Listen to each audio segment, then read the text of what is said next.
আমরা কোনো দাবি থেকে সরে আসি নাই। আমরা সংগঠিত হয়ে আবারও আপনাদের এই দাবি আদায় করে ছাড়বো। এই দুটো ছাত্র অনুষ্ঠানকে নিয়ে সাম্প্রতিক নানা ষড়যন্ত্র এবং নানা অপপ্রচার চলছে। আমরা দেশ গড়তে জুলাই পদযাত্রায় একই দাবি নিয়ে নেমেছি। আমরা দেখেছি নানা ষড়যন্ত্র হয়েছে,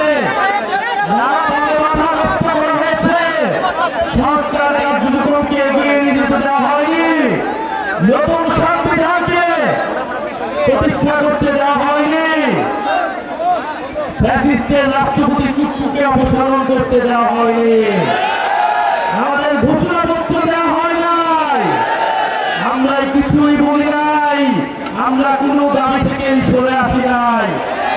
আমরা সংগঠিত হচ্ছি, আমরা সংগঠিত হয়ে আবারও আপনাদের এই দাবি আদায় করে ছাড়বো।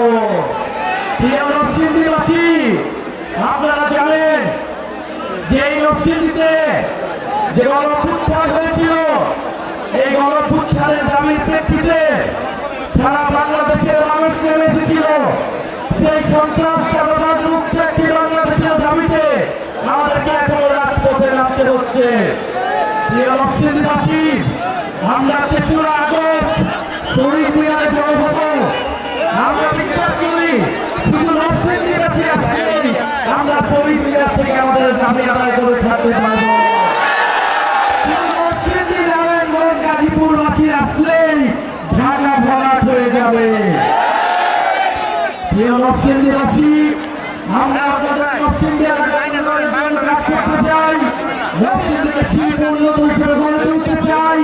নরসিংদীতে ভূমিদস্যুরা রয়েছে, সন্ত্রাসীরা রয়েছে, চাঁদাবাজি রয়েছে, আমরা তাদেরকে বিতাড়িত করতে চাই। আপনারা জানেন এই অন্তর্বর্তী সরকারে আমাদের 2জন ছাত্র উপদেষ্টা রয়েছে এবং এই 2জন ছাত্র উপদেষ্টাকে নিয়ে সাম্প্রতিক নানা ষড়যন্ত্র এবং নানা অপপ্রচার চলছে। আমাদের এই 2জন ছাত্র উপদেষ্টা আমাদের জাতীয় নাগরিক পার্টির কেউ নয়, কিন্তু তারা গণঅভ্যুত্থানের প্রতিনিধি।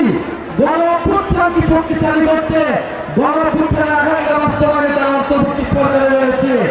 তাদের বিরুদ্ধে ষড়যন্ত্র করে তাদেরকে বাধ্য করা হচ্ছে, তাদেরকে পদত্যাগে বাধ্য করার চেষ্টা করা হচ্ছে। এই সকল ষড়যন্ত্রকে আপনারা রুখে দিবেন। গণঅভ্যুত্থানের বিরুদ্ধে যেগুলি ষড়যন্ত্রকে নরসিংদীবাসী রুখে দিবে।